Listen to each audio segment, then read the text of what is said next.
You are listening to a Geek Network interview. Be sure to hit the follow button to get notified when a new episode is available. You can also visit us at geek-network.com for your guide to the geek entertainment news you love. Created for geeks, by geeks, and remember to always geek responsibly.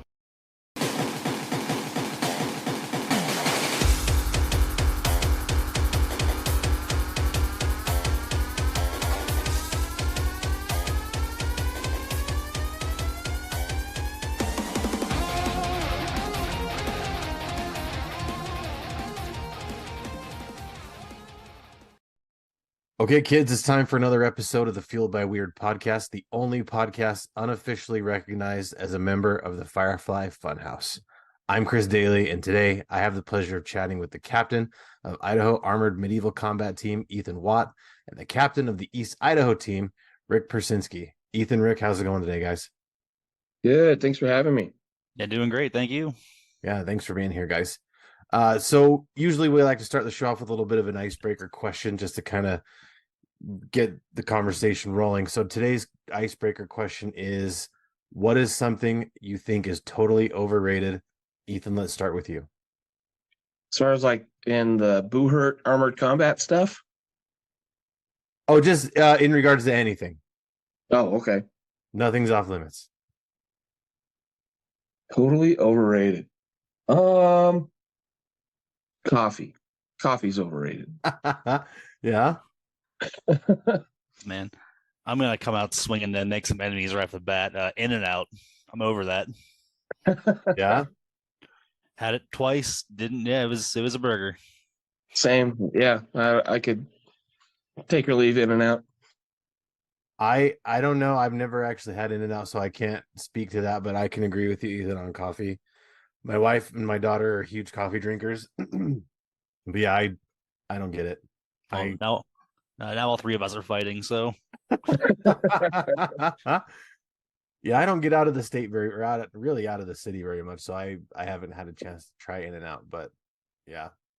So I can't speak to In-N-Out, but I think for me, and this might be another thing we fight over, but just Apple products in general. Oh, that's a good one. I'm not a big fan of Apple. Anyone that knows me well knows that. I don't get why they're so much cooler than Android. People keep telling me I just need to quit being a baby and get an Apple phone. And I was about to throw down over a pie, man. I'll be honest. I didn't think of phones. Yeah, not Apple Pie. Just Apple is the company. Oh man. All right. And that's going to make Jackie real happy. We're probably going to be fighting now, but everybody's mad at everybody now. Yay. Yeah. In our big chat group, I think me and only one other guy are Android guys, and the rest of them are Apple users. So yeah, it kind of becomes a pain point for them sometimes. But I'm like, hey, just become an Android guy, and it's no longer an issue. Yep.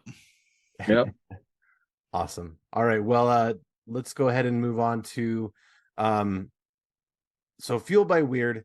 The concept behind Fueled by Weird is basically, the things that you're into, the things that you like doing, your hobbies, your interests, all of that stuff comes together to make you who you are, or they're the things that fuel your weird. So Rick, what are some of the things what is something that fuels your weird? I mean, it can be the armored combat fight. It really can be anything, really. Oof. Oh man, it's kind of a sum of its parts thing. Like, I love cooking. It's my kind of one of my things I love to do. Yeah, it kind of all just kind of flows in. Like, when I like cooking, which goes to the armored thing, because hey, we have a bunch of people showing up. I get a chance to make food for people. I enjoy that. It's nice. kind of one thing leads to another for me. That makes sense. Yeah, for sure. Ethan, what about you? Oh, I do all kinds of weird shit. I've got Warhammer. I'm into that. I love painting little miniatures. Nice. I know Rick does too. Oh, I forgot that. Oh, yep. You're right. That's awesome. I've got a big home gym in my backyard. Well, back shop. And that kind of leads into the armored combat stuff too. That's become my big passion in life, is doing the armored combat stuff. Like Magic, like board games. A lot of the typical nerd stuff. I've probably tried it and like it. Right on. So Magic, like Magic the Gathering. Yeah, the card game, yeah. That's awesome. I used to play that a bunch when I was in high school. I still have all my cards. The reason I Oh, don't play nice. I don't play much anymore because there's not a lot of people around here, at least that I'm aware of, that still like to play. And so some of the new stuff I'm totally lost on because it's been easily at least 10 years or more since I played. Oh, So Yeah, I feel yeah, that. it just keeps getting more and more complicated. yeah. And of course, you wouldn't be a fun nerd hobby if they didn't make it overly complicated, right? Exactly. Love it. How many pages is our rule book for this sport? Like in the 40s or 60s? Yeah. You think Yeah. just swinging metal sticks at each other would be a lot simpler than that, but it's not. That's awesome. Well, speaking of that, you guys have brought it up a couple of times, and that's kind of what we're here today to talk about is the armored medieval combat fighting. So, Rick, what was it that got you interested in it in the first place? So I started off as like a LARPer doing boffer fighting, foam swords, foam shields, that kind of stuff. Yeah. And eventually just kind of started getting bored with it, if that makes sense. Moved Yeah. more from being a simulacrum of combat to, oh, look, we have these actual analog swords, and turned like, oh, look, we have lightsabers now. Everything's so light and so fast. And I couldn't keep up with it. So I said, you know what? It's time to move on. And so this was the next logical step for me was spending the money to buy a suit of freaking armor. That makes sense, just stepping up to, you're comfortable, you've kind of, for a lack of a better term, quote unquote, mastered the art of LARPing. So you kind of want to know, what's Wouldn't go that what's far. what's the next logical step, so that makes sense. Ethan, what about you? What was it that got you interested in it in the first place? Yeah, so I mean, I started out as a kid, playing with sticks with my brother, wanting to be a knight. Yeah, that kind of waned as I got into sports through high school, college. Then after college, I got into SCA, which is Society for Creative Anachronism. They do all kinds of stuff. They've got a huge community for kind of like a live action role playing, all kinds of medieval life, but they have a little fighting subsection, and they use sticks. It's a type of bamboo called rattan, but it's real similar. And then after I did that for a little while, I took a long break, and I don't remember where I first saw the armored combat stuff. It was probably a YouTube video of it. I was like, wow, they're in like all real armor and they're fighting with real weapons. I want to do that. So then there was nothing really happening local around me. So I just bumbled around online, found a place to buy armor and pulled the trigger, and took about 2 years for me to get my suit of armor. And I've been hooked ever since. And it's kind of similar here too, where it's like me and a buddy just decided because his cousin's big into it, lives overseas now, did a bunch of fighting in Europe and Australia. Yeah. And we decided, you know what, why don't we buy our own, just beat up each other in my backyard, have a good time with it. And we got our stuff ordered in, and I got a call from a third buddy, a LARPing buddy of mine. He's like, hey, get to the park now. The guys in the armor are here. And like, whoa, what? And so show up and meet Ethan and all these guys, just kind of show up from Salt Lake, Montana, all met in our town to fight. And I'm like, oh, well, awesome. That kind of dove into the deep end from that point. It was great. Yeah. That's kind of awesome. Sometimes when you find something that you're interested in that's not close by, really the best way to kind of get it close by is to kind of, initiate and start doing that yourself. And then eventually you'll find those other people like, hey, that's cool that's here now. Yeah, exactly. Yep, that's what happened for us. My original plan was, well, I'm just going to travel around. I got my car. I'm going to sleep in the back of it and just like this wandering hedge knight fighting wherever I could. Yeah, same. I did that for just a little bit. And then, the club started growing. People started coming. I'm like, man, I've got this in my backyard now. I don't have to go driving around for it as much. That's awesome. So can you tell me a little bit about what it is? So what exactly is armored medieval combat fighting? Yeah, so it's a recreation of the old medieval style of tournament called Buhurt or Bohurt, which is a French word that means to wallop. I think it originated in the 1300s or it ended in the 1300s sometime. I'm not sure on the dates. And it was just a tournament instead of, like what you normally think of, like from A Knight's Tale, how they have the jousting, and then he would do the fighting on the ground, which he didn't like doing because it wasn't as like glorious. So that's what we do. We do the the just fighting on the ground stuff, real similar to what they had in A Knight's Tale. And the whole point of it was to just take your opponents to the ground, because that's how you'd beat somebody in armor, is you take them to the ground and then stab them with a nice long knife. But that's the basics of it. And then they had duels categories like what we do. And then Buhurt is technically the melee category, but it's usually just called Buhurt because it's easier to say. But it's easier catch-all, yeah. I guess it's not easier to say. It's a weird word. Everybody thinks it's butthurt when they have it on a t-shirt or something. I've gotten that more than once. But that's kind of what it is. So all of our swords and axes and stuff are blunted. You can't stab. I think you could back in the medieval days, or maybe there were some restrictions on it. I'm not sure. But and then there's a few other areas we avoid for safety, like the neck, knees, and feet. Yeah, but otherwise you can punch, kick, grapple. That's kind of the whole point, is taking each other to the ground. And then once you're on the ground, you're out. And you just have to lay there and be an obstacle until the round's over. But luckily, we all get to stand back up most of the time.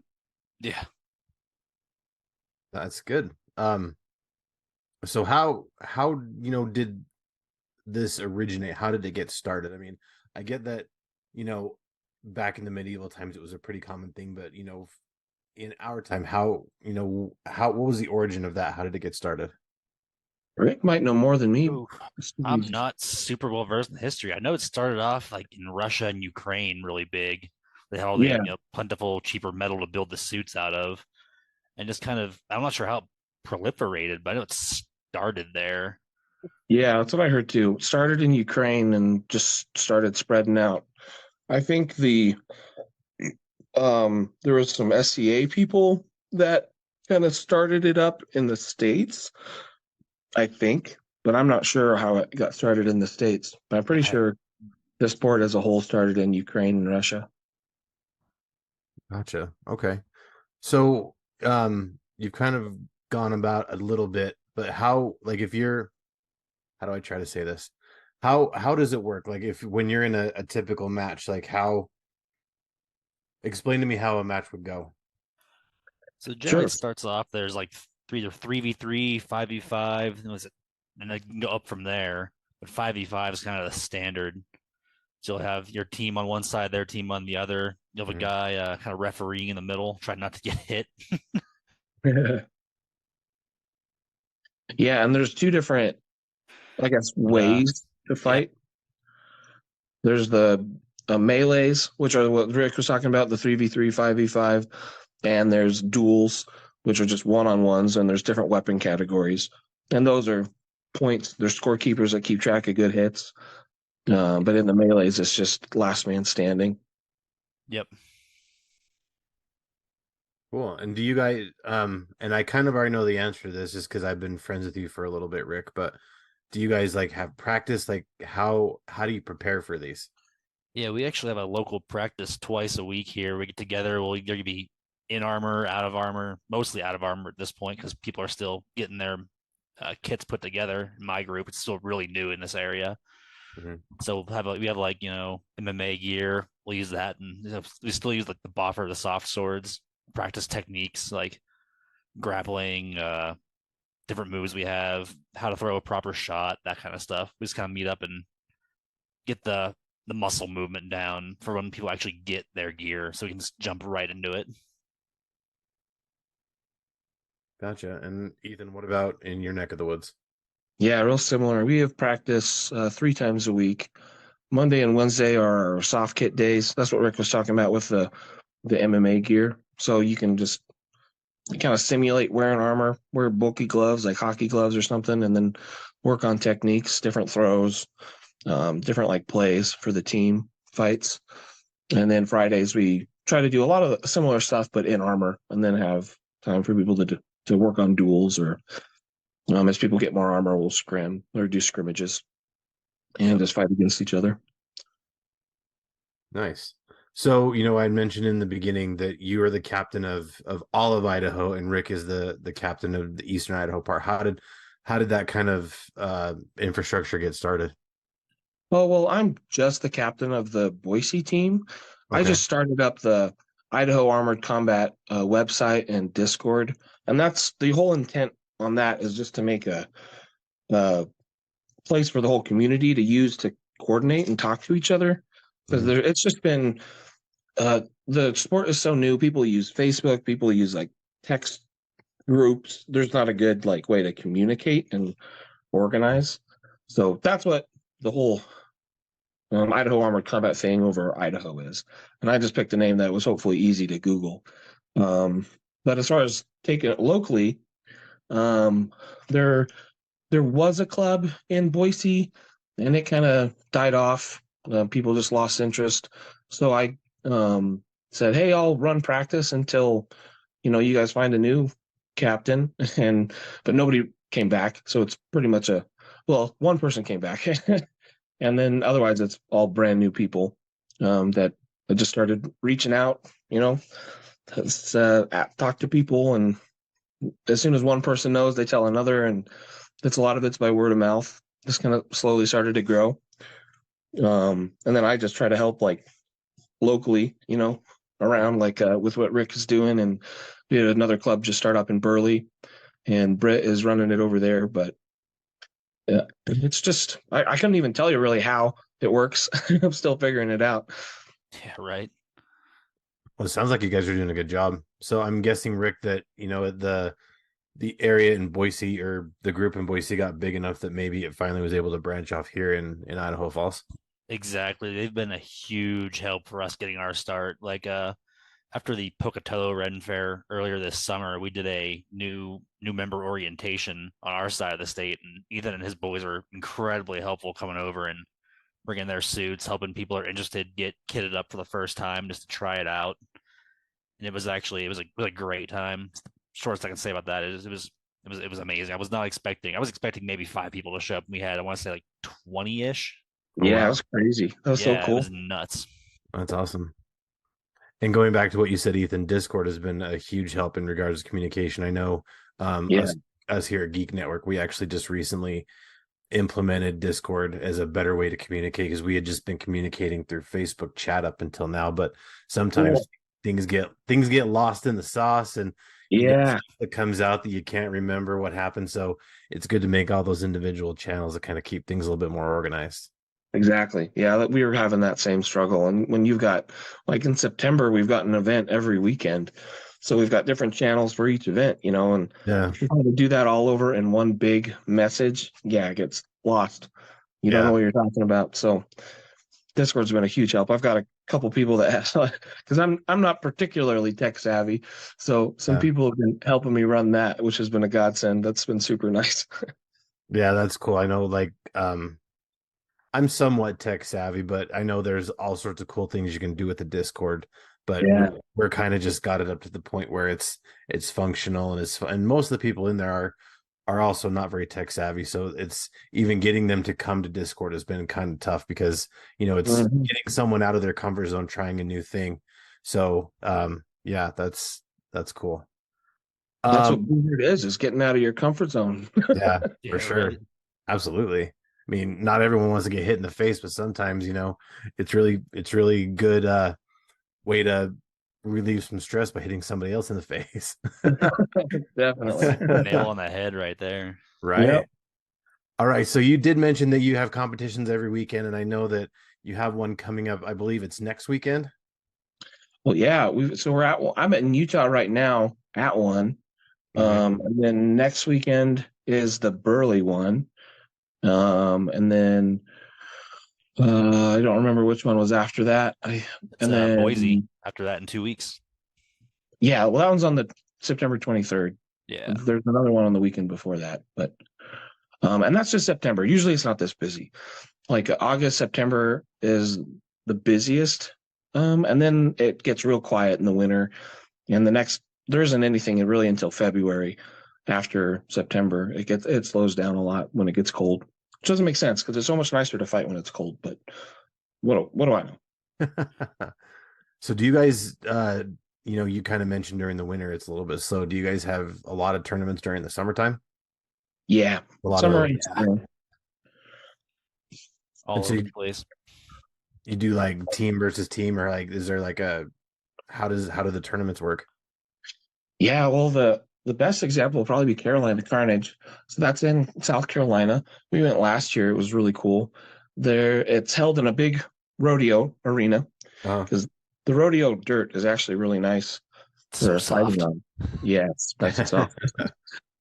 And then they set up the list in there, and that's just the fence that we fight in. That's what the list is. And like this year, there are, I believe, 36 teams, 5v5 teams scheduled to be there. And a 5v5 team consists of 8 fighters. So you get 3 alternates, and then you can have 2 support people. And then, at least in the arena, and then you bring however many other support people you want. But so should be 36 teams coming, which is crazy. It's the biggest turnout at a tournament that is in the States. Yep. And I think Um, they have teams from as far as Australia showing up for this one, like literally all over the world. Wow. Yeah, last year they had a team, the White Company from the UK came, Scologram from Canada came, and then all around the States. I think the Dominus from Portland area They were probably definitely there. traveled the furthest. Yeah. Yeah. That's awesome. So, did you guys want to talk a little bit about your the Ren Fair that's coming up next weekend? Sure. Yeah.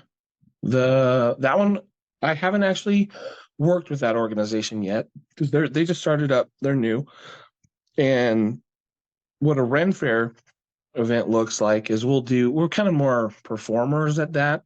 We try to get like a good practice and make it a competition, but so we'll fight over multiple fight blocks. So like, hey, we're gonna fight from noon to 1, then we're gonna take a break and fight from 5 to 6 or whatever. Gotcha. And then we'll just we'll alternate between doing melees and then doing duels and fill that time block with fighting, and then interact with people afterwards, take pictures, tell people what we do. It's much more of a demonstration too. We'll do a lot of things that aren't just good in competition, that things that just look fun too. A lot of kicks, a lot of punches, things that aren't necessarily strong moves to do in a competitive setting, but look fun. Fight with pots and pans. Exactly. Walkers, or get your thumb broken by a crutch. Yeah, that was pretty cool. Oh man. Yeah, definitely don't know about that. Yeah. a lot of flashy moves to put on a performance for the crowd, right? You try to spark some interest. Yeah. Yeah, that's awesome. So if someone was interested in joining or checking it out for themselves, how would they get started? Startfighting.info.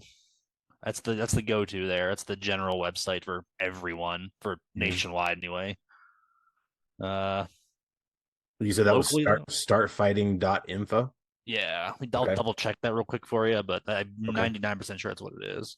It's just a great resource for new fighters looking to get into the sport. Yeah, and if you're in Idaho, just Google Idaho Armored Combat and send us an email and we'll get you sorted out. I'll either send you to Rick or Britt, or we've got one guy up in Sandpoint who's talking about starting a club. That's what we'll try to do in Idaho if you're there anyway. And what kind of a cost is involved in getting started in fighting? To actually get started, it's not very expensive. Just a cheap pair of these hockey gloves, an MMA helmet, and you're good to go. That's all you really need to show up to a practice and get going at that point. As far as armor and kit goes, that's where it starts getting a little more sky's the limit. Oh man. Yeah, it's between $2,000 to $3,000 to get the armor for a first kit. You could spend way more than that on fancy stuff, but it's not going to really perform any better. About $2,000 to $3,000, and then you're going to be traveling a lot to go to events. You're going to be training a lot if you don't want to have a miserable time. Yep. Cardio is king. Yes, it is. Oh my gosh. So, I mean, if for someone seriously looking into it, factor in that stuff too. Either a gym membership or have a plan to work out is massive, and a plan to travel. We have the time and be able to travel to go to events. Having someone nearby or the tools yourself to be able to fix your gear when it breaks. Yeah. Oh, yeah. I Big kind of one, forgot too. about all that. You're going to be doing a lot of maintenance. You're going to need to Yeah. know how to set a rivet, sew, and do basic leather work for straps, like buckles and stuff.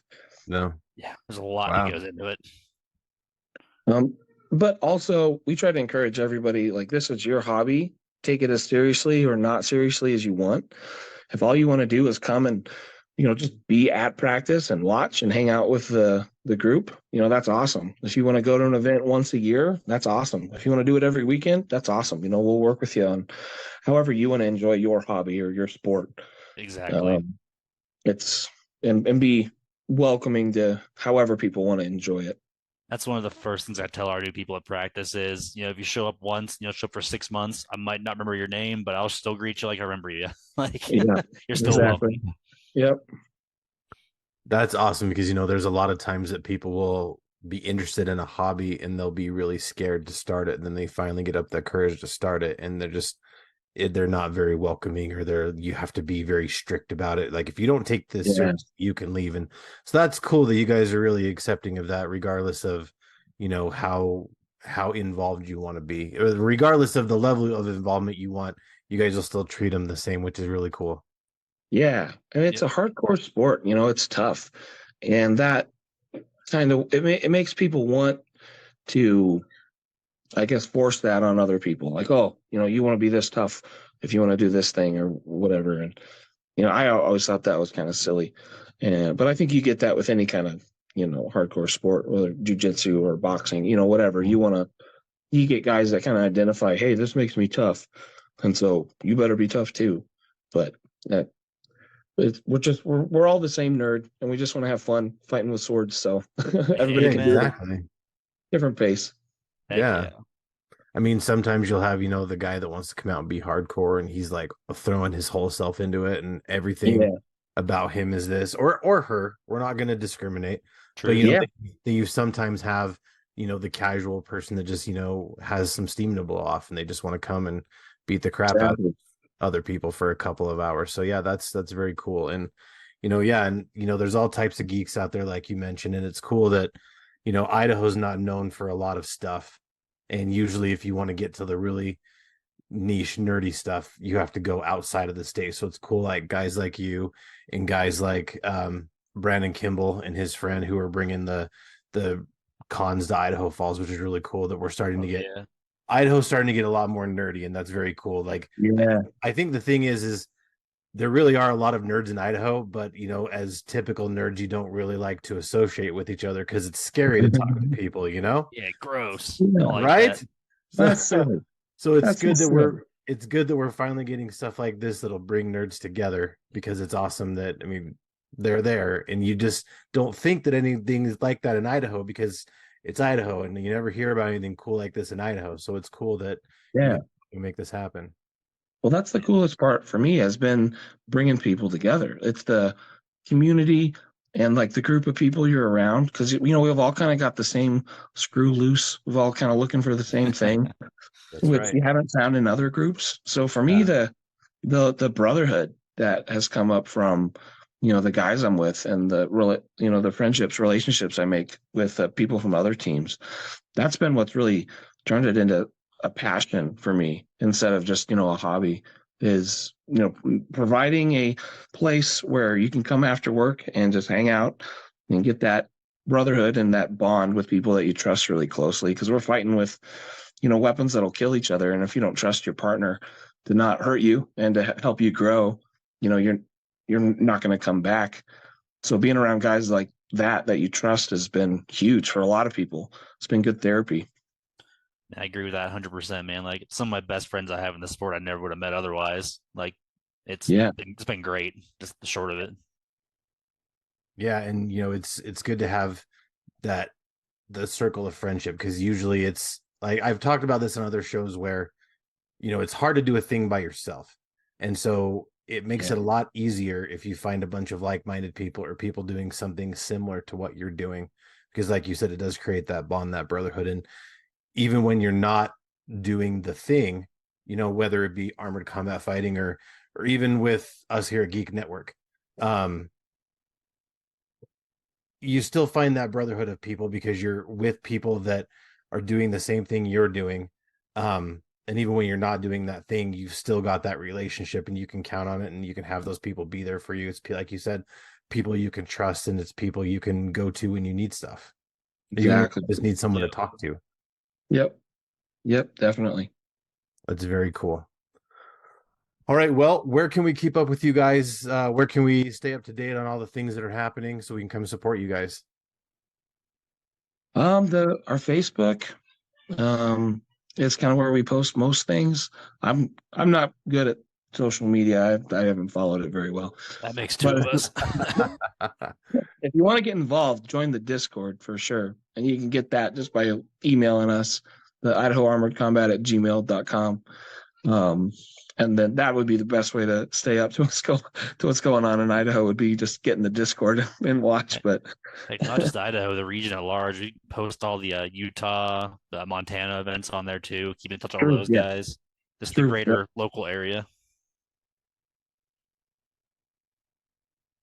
Right on. So we've got the Facebook, we've got the Discord, and the website. Is there anywhere else we can keep up to track on you guys? I think those are the big ones. I don't get anything else. I think that'll work. Awesome. And so the event next weekend, you said it was in Burley. Do we have like a time, any of that stuff, if anyone nearby wants to come support? 1 second, grab that for you real quick. 1 sec here.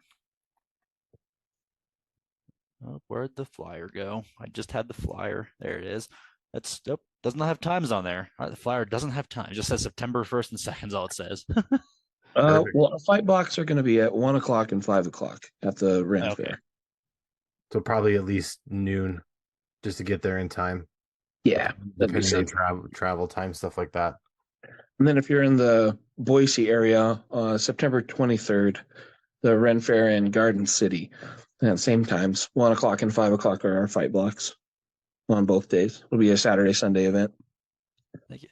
Oh yeah, that one we were thinking of before between Boise and Burley. It was in Montana. That's the one up in Lolo on the 9th and 10th of September. Yeah. That's what it was. But Lolo Brewing. Yeah. Cool. Well, do you guys have any advice, any last parting words before we go? Well, do cardio. If you want to fight, do cardio. Cardio is key. Got it. Yep. What about you? Don't be afraid to reach out. We're pretty laid back, pretty welcoming. We'll give you that. We'll point you in the right direction if you're interested. That's awesome. All right. Well, to keep up to date with these guys, to keep up to date with all sorts of great news in the world of geek, make sure you head over to our website at geek-network.com. You can find us on on Instagram and Twitter at GeeksAZ. We're at Geek Network on Facebook. I Am CD is Weird on Instagram. The music for the show is by my friends in Polygon Horizon. They're a great band. Go check them out on Bandcamp if you're interested. The logos by the show are done by my friends Chris Chandler and Mike Belcher. You can find them on Instagram and Twitter. If you like the show, please leave a review and tell your friends, because just like you guys, word of mouth is our friend. And remember, kids, to embrace the things that feel you're weird and always geek responsibly. Rick, Ethan, thanks so much for coming today. Yeah, thanks for having us.